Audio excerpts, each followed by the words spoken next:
there is a way that they can identify with body memory and say, oh yeah, I know what that is. So if you've ever ridden a bike and then didn't ride for a while and you get on and it feels like you were riding yesterday, that's body memory at play. Welcome to the My Future Business Show, where we get you in front of your best audience and keep you there. Not only are we interviewing the biggest names in business to help you become even more successful, we're inviting you to book your spot on the show to help you grow your business. So at the end of the call, make sure you fill in the interview application form at myfuturebusiness.com/interviews. Hello and welcome back to the My Future Business Show. My name's Rick Nusky. I hope you're doing really well today, and thank you very much for joining us. Now, if this is your first time, I know that you're in for a treat today because I'm on the line with the wonderful Kat Sohn. Welcome to the show, Kat. Thank you. It's wonderful to be here. Yes, absolutely. A pleasure to have you here. Now, we have a lot to talk about today, especially given the fact that you're the CEO at Body Memory Process LLC. We're going to be talking about the actual body memory process. It's fascinating, and how our early childhood vows impact our beliefs and ultimately how we live our lives. But before we do any of that, Kat, it is customary for us to learn a little bit about you. So where's home for you? I'm in northern Alabama. Has that been home forever? Is that, where you grew up? No, No? no. I'm actually from the Northeast. I grew up in the Rhode Island, Connecticut area, and then my work started drawing me down, other areas of the country. So first, I was spent some time in the Army, Mm-hmm. so that was my first time away from home. That had me travel all over, and then I ended up in the Maryland area, and then I did some traveling for work, and so I've Yeah. had quite a bit of moving around. Yeah. But I like to say I'm here now. I'm settled in.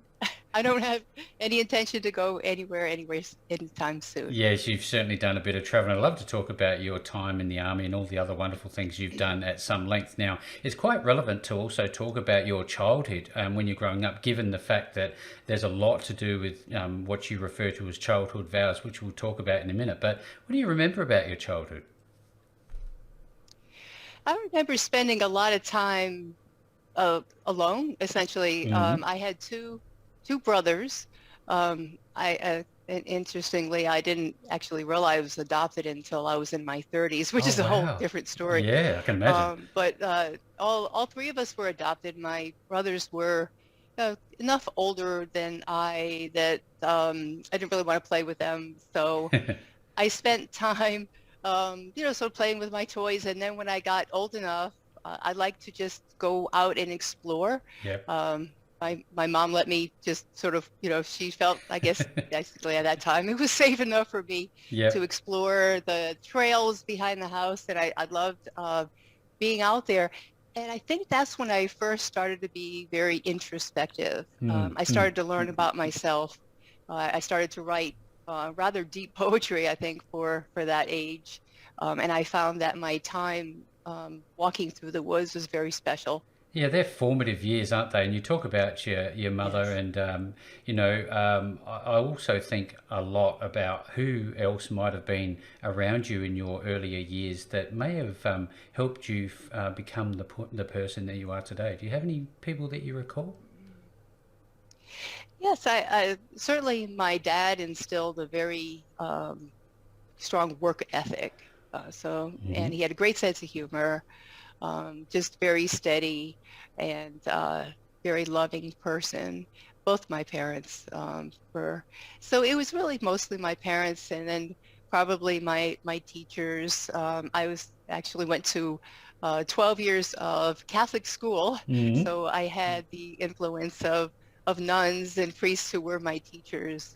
Again, encouraging me to think. I like to share my thoughts on things that I was studying, and they really encouraged me to formulate my own ideas about things. Yeah, wonderful. Thank you very much for the feedback. It gives great level of context to the call because I think it's important that people understand the people behind the businesses because fundamentally the businesses don't change all that much, do they? Yeah, that's true. Now I'm wondering, what do you do in your downtime? Do you have much of it, and what do you like to do with it? I don't really have a whole lot. I have two children. Hmm. So I'm sad to report they lost their dad 2 years ago. So Mm-hmm. I'll talk about my late husband in a couple of Yes, minutes please. because he was the one who started all of this work. Very amazing. Um, Yes, I've read a uh, bit about him. yes. So I spend my time during the day working the business, and then when the children are home from school. So I have an 8-year-old daughter Mm-hmm. and a 12-year-old son who is on the autism spectrum, Mm-hmm. and he's come a long ways. He didn't talk since when he was going on 6 was when he really first started talking. And then, of course, there was a process for him to come out of himself. He's come a long ways. He's now reading and he's making friends. But there's still, a lot more work to Still be work to done. be done. Yeah. So, yeah, so I'd like to be available to them when they're home from school and pretty much spend the rest of the day being with them, activities with them, and Do they like pets? yeah, just Do you, relax. do you have pets? Yes, we have two cats. Very nice. But we'd like to have a dog, but my son isn't too sure about that. Oh, He's of course. he's a little afraid of them.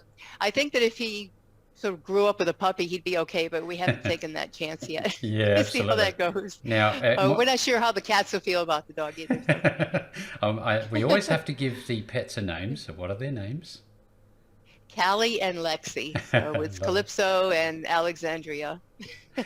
Now, I'd love to talk a little bit about your time in the U.S. Army because I've strongly believed that the things that we're exposed to, be it sports, our professional background, really do shape the individuals that we've become. And I think about discipline when I think about the U.S. Army. What would you say to your time in the Army? You really hit the nail on the head. So the reason I went into the Army Hmm. was really I think the influence of my dad.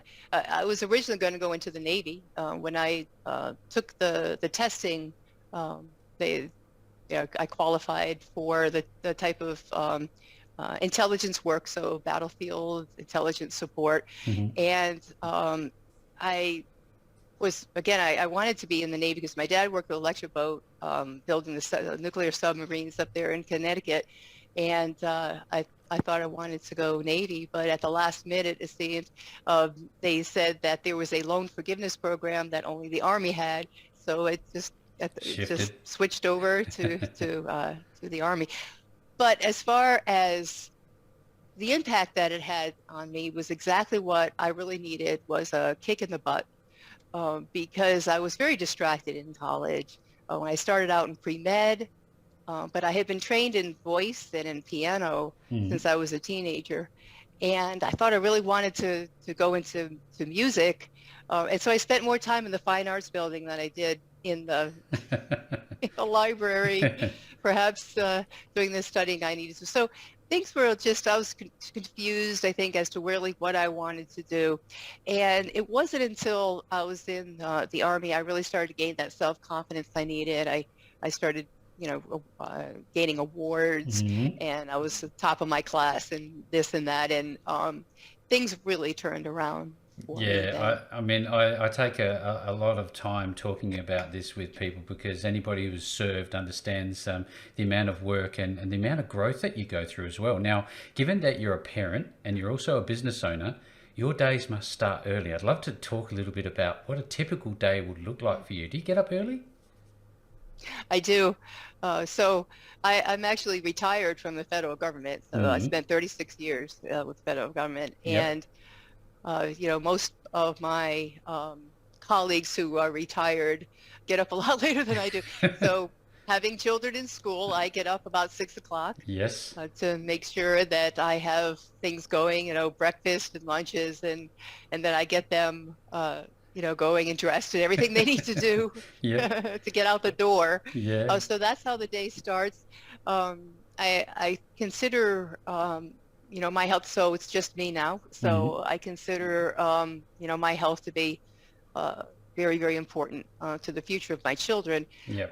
And so 3 times a week, I do go to the local fitness boutique and I work out with bar and yoga and Pilates and piloxing and all of those An types of active things. I lifestyle.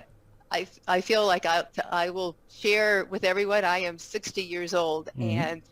I feel like I'm in the best shape of my life because I really, so buckled down, lost some weight I wanted to lose, and Mm-hmm.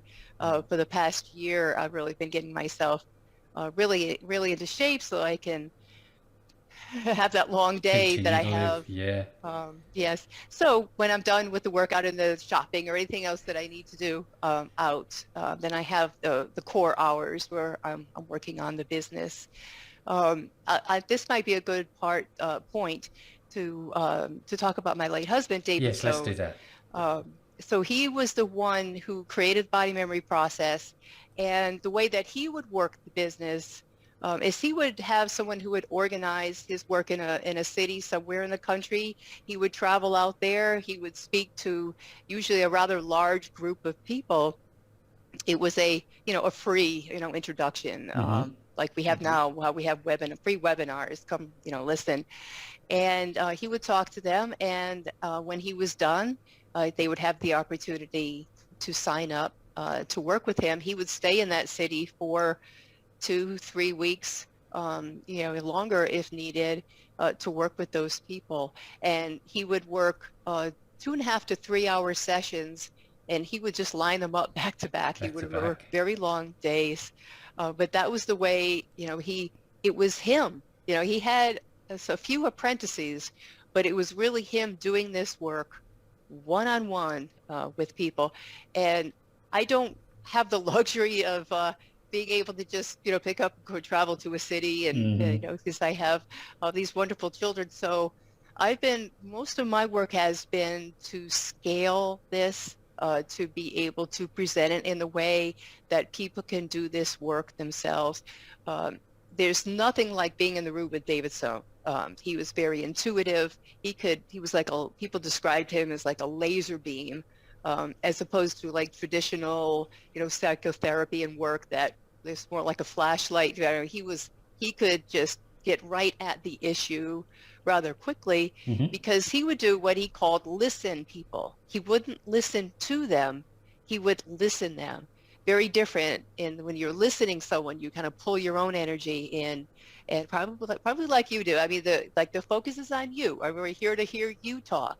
And he said that if you really listen to someone and give them the opportunity to talk, they will tell you they'll tell you their life script. Mm. A lot of it is also birth script, which we can talk about in a little bit. Absolutely. But the decisions they made can be reflected in just the way they talk about themselves and how they interact in life. He sounds like an incredible man who's done some wonderful things. Yes, Yes, and yes, absolutely. you've carried on his work. And what made you decide that this was going to be your path? Well, for about 25 years that I was married to David before he passed, Mm. I learned so much about the work. He was when I first met him, he was starting to write his book, and he had these big, long files. I mean, this 60-page. uh, and I caught him at one point trying to kind of pull it all apart, and I said, "Don't worry about that. I'll do that. I'm good at that. So just get it all down. Doesn't matter. Stream of consciousness. Get it all I'll take down." it. Yep. And so essentially, that's what I did was edit and kind of assemble and reassemble. And he would say, "Yeah, I'd write all day." He would talk to people. I'd write all day. Cat would come home from work, and all of a sudden, I'd end up with all this red ink all over. But it just, You've destroyed my work. What are you uh, doing? yeah. But it was all good. It all came together at one point, and we ended up with the paperback version of the book called "Escaping the Labyrinth," which we then later published again as "Your Childhood Vows," and now Kindle edition. Yes, fantastic news. Now I know that you've also written some work and put it into the book format. We'll talk about that in a little while, but I really want to start digging in if we can, Kat. Uh, what is the process? What is the body memory process all about? So I think before we get to the process, which is actually the way to deal with body memory, Right. I'd like to talk a little bit about body memory. And that's a really good place to really connect with people, because if they've never heard of this before, there is a way that they can identify with body memory and say, oh yeah, I know what that is. So if you've ever, you've ridden a bike and then didn't ride for a while, and you get on and it feels like you were riding yesterday, Mm-hmm. that's body memory at play. If you have a car where your gear shift is in one place and you go and rent a car and the gear shift is in another, and you end up pawing at the air for the gear shift, that's because that's muscle memory or body memory. Mm-hmm. Those terms are used interchangeably. Um, and so body memory is also used, adults will use it in things like playing music. So if you're a pianist and you want to, you're learning, you're sort of memorizing the music, but your fingers are memorizing the music. You don't have to think about each individual note. That's body memory. Dancing, when there's a choreographed dance, Mm-hmm. or even sports. And so body memory is a part of who we are as humans. It helps us to function in the world. Driving a car, all of these things that we don't want to have to think about each individual step, or we probably wouldn't be as advanced as we are. Yeah. So it really does help us. Now, where it becomes a hindrance is when it is used in this certain way, of which the body memory process addresses. When we're very young, we are trying to figure out how to get attention and to be loved. You may not really realize that, but that's actually what children are very much involved in. And they've Mm. done a lot of research and have found that children actually have a lot of sophisticated thought process. They just don't hear, they can't verbalize it. Yeah. So a lot of these decisions that children make are pre-logical and pre-verbal. But we need to remember that the body is an energy system, and that is a big part of one of the fundamental things that David had studied. Uh, he had traveled to the Far East. I mean, he did a Mm-hmm. lot of work for about 15 or 20 years before this really came together for him. Yeah. And a big part of it was the body as an energy system. So if anyone who's familiar with the work of Deepak Chopra, Ayurveda, a lot of Mm-hmm. those, the Eastern ways of addressing medicine and the human body, that's all a part of this. And I can talk about that a little bit more later when I talk about the body map that David discovered and put together for use. So another thing I want to mention at this point is two kinds of memory. So there's explicit memory, which we think about as, okay, I remember what I had for dinner last night, or I remember certain events and I remember all the details. And that's governed largely by the hippocampus. But when we talk about this type of memory, it is implicit, and it's the amygdala, believe it or not, that's at play. That's our Oh, fight or flight flight. Yes. mechanism. And so I'll give you an example of this at work.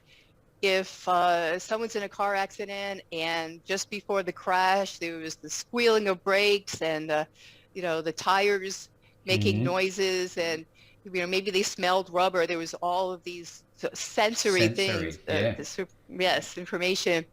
And then they had their recovery, and perhaps years later they're in a situation where maybe they hear it happen nearby, and all of a sudden they are right back in that moment again. That is implicit memory. It's very much involved in trauma. Mm-hmm. Anybody who is going through PTSD, so soldiers that are going through post-traumatic stress disorder, Mm-hmm. are experiencing this. Now, trauma is very important to what we're talking about here. So David outlines in his book, in all the materials that we have, we Mm-hmm. talk about the different types of vows or decisions that come from different types of trauma that occurs to the very early being. Now, sometimes it's hard for people to wrap their heads around this, Mm. but there can actually be trauma associated as early as conception. Oh, wow. Now, this is when mom finds out she's pregnant. Now, when you think about it, either mom's really happy that she's pregnant or She's she's not. not happy. Yeah. There's not really any gray No, area there's not. Oh, I'm sort of happy. when it, yeah, I don't think too many people are kind of nonchalant about Yeah, it. It's no. like, oh, I really want this and I'm ready or what. No. Um, so whether mom, was happy about it or not, there's still that energy. It's certainly not about language. Yeah. It's not about, at that point, but that starts because of the developing uh, being that essentially that's becomes a part of it. Uh, there are um, conception vows, I am an accident. And I'm telling you, like say, sometimes people go, yeah, right. I'm not sure I get that. But David worked with hundreds, probably more like in the four digit. I'm not sure. We didn't never counted them all up, but he worked for many, many, many clients for many Yeah. years. Yeah. And there it's uncanny how many people were, did you know, my parents weren't really planning me. And yes, I'm accident prone. Yes, And the there's the vowel in correlation. there. Yes, there's the vowel in there, I am an accident.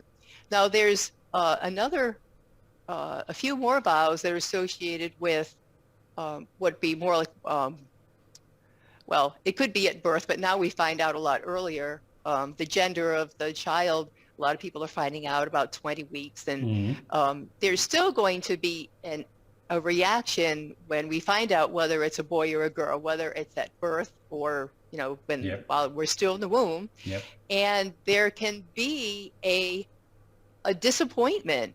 Now, I know, ultimately, it's like, I don't care as long as the baby's healthy. And I think everyone gets to that place. But again, there's still, we're talking about the baby being very connected with mom. And again, there's lots of research on this about hearing her voice, understanding your voice. But there's also any type of adrenaline, any type, whatever biochemical things going on in her body, The the transference. baby can experience it. And so vows can come out of that. I am a mistake. I am a surprise. I'm not wanted. And a lot of the, I should have been a boy, or, I will be a boy because I want to be able to please mom. Mm. So I'll be a boy. But of course, I'm not a boy. I'm a girl. But then I end up in the world with issues related to that. There Mm-hmm. are clients that David worked with who ended up having, female issues health-wise, Yep. and just any number of things that can come from a vow such as that. So the vows can come from what's going on with the early developing being, anywhere from conception through time in the womb, Mm-hmm. at birth, and then in early childhood. Now, there's a lot of literature on birth trauma out there.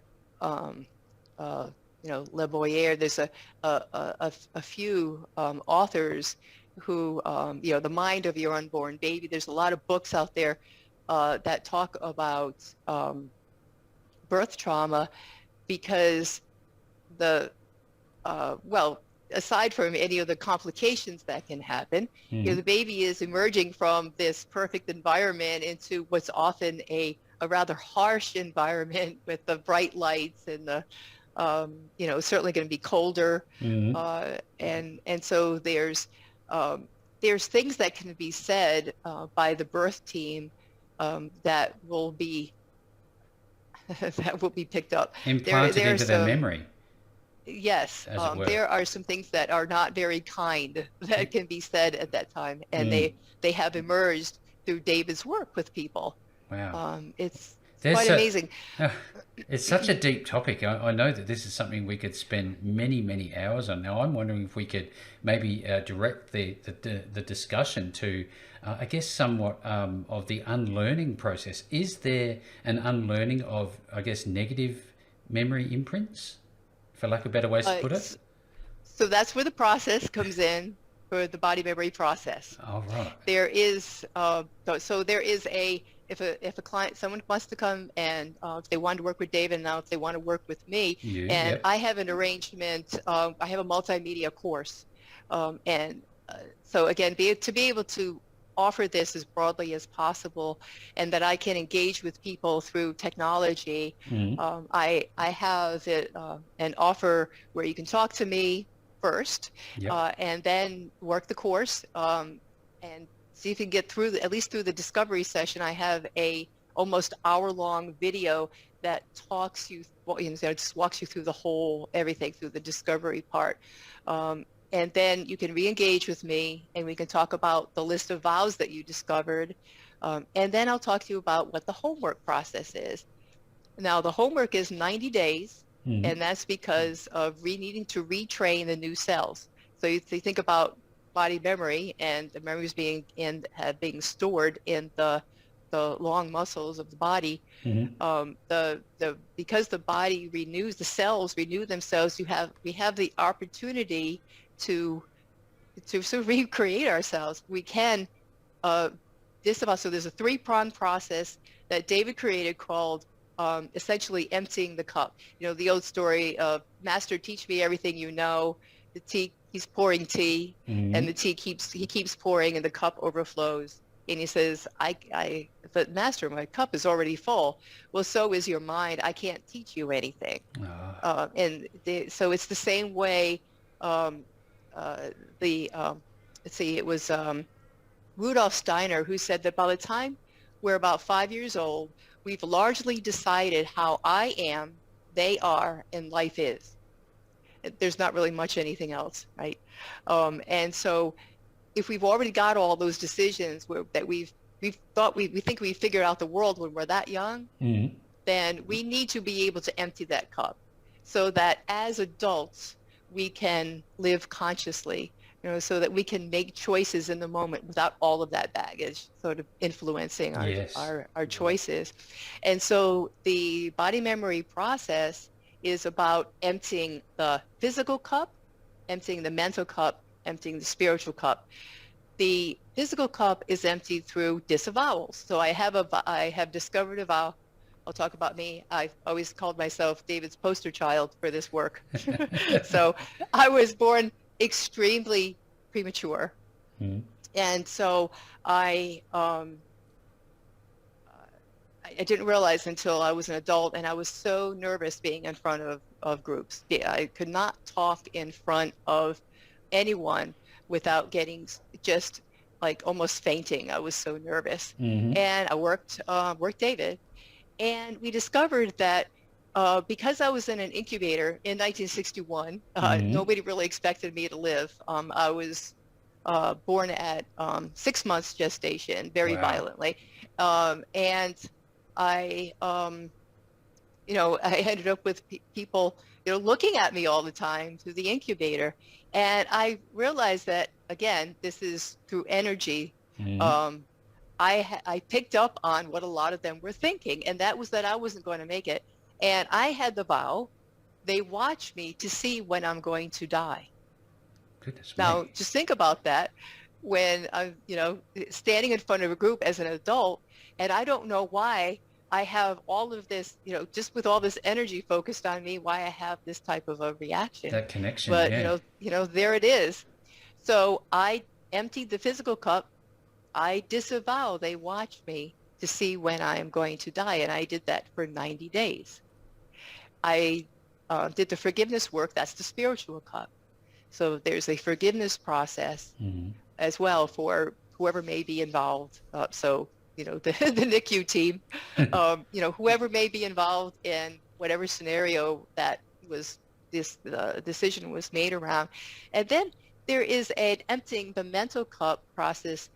This I think is really brilliant that David discovered. We've heard about affirmations, so we want to be able to declare, I'm a powerful woman. Well, I can say that all day long, but if my brain chatter is, no, you're not, because of this and this and this and this and this and all of these things, then, that's going to be counterproductive. And Yeah. so there is a process for just get it all down.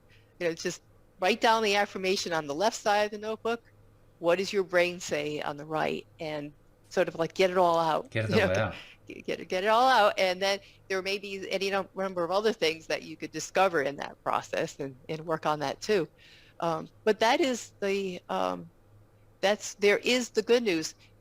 We always say the good news is the bad news is you made it all up. The good news is you made it all up, because we can actually, uh, we can let that go. We We can can let it discover go. it, release it, and create what we want. Uh, there's one more thing I want to make sure I don't forget to put in here, because it is Absolutely. so important. There's another dimension to all of this, and that is about prevention. So being a conscious parent, there's a lot of work that can be done educating pregnant moms. What's really going on? I just, your baby's conscious. What you're feeling now. We can't police our thoughts. It's just, It's that's impossible. not so easy to do. But I had a teacher once who said, it's not the birds that fly over your head that you need to worry about. It's the ones who make a nest in your hair. I love it. This has just been such one of those conversations, and I think to Yeah. myself, we've just scratched the surface, haven't we, Kat? Really? Yes. And I'd like to tell you a quick story. And this is how powerful this stuff is. So, interaction with my daughter just about a week ago, I've been educating her palate. So a lot of ever since she was very young, her dad and I were just introduced her to a lot of flavor, and she's come to be very kind of just picky. Sometimes she seems to be picking, but really she's discerning, and Yes. it shows up as, but I don't like that.